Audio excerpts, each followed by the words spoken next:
Good morning, everyone, and welcome to the Think Future podcast. Once again, we're coming at you live from deep in the heart of Silicon Valley, California. It's episode 241. I seem to forget some of the episodes numbers every now and then, but thought I'd start again. And today we're going to talk a little bit about chaos. Chaos. Some people love chaos. Some people hate chaos. I love chaos. I think chaos is essential to innovation. Like I was listening to a webinar the other day about a guy who was an innovation manager, and he said, you know what, innovation should not be chaotic. It cannot be chaotic. In fact, there are ways to constrain and structure innovation so that you can innovate like crazy, but no chaos. Everything's controlled, everything's numbered, everything's tracked, everything's right? And I'm like, yeah, sure, if that's your opinion, that's fine. But if you ask me, there's no way you can truly innovate without chaos. Because what are you actually talking about?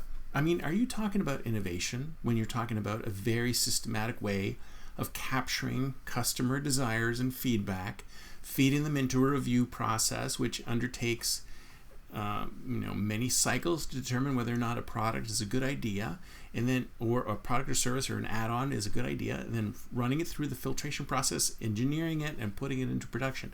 It's a really well-oiled machine, a well-run customer feedback implementation process, etc., etc. It can be run with agile, whatever.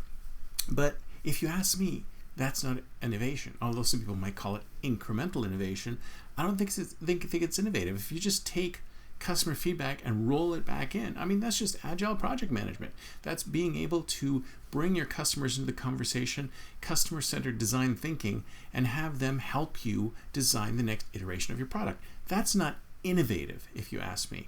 I mean, look at Steve Jobs, right? I mean, he is innovative, right? What he came up with was innovative. I mean, if you look at the list of the top 10 most innovative companies for the last 10 plus years, Apple consistently comes out at the number 1 or 2 in that position.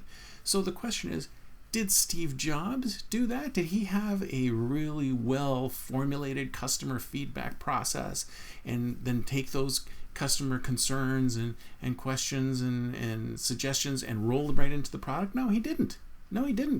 He did it the exact opposite way. He had a vision. He knew what was going on out there. He knew what he wanted to do, and he created this, and he told the customers, this is what you're going to need. This is what you're going to do.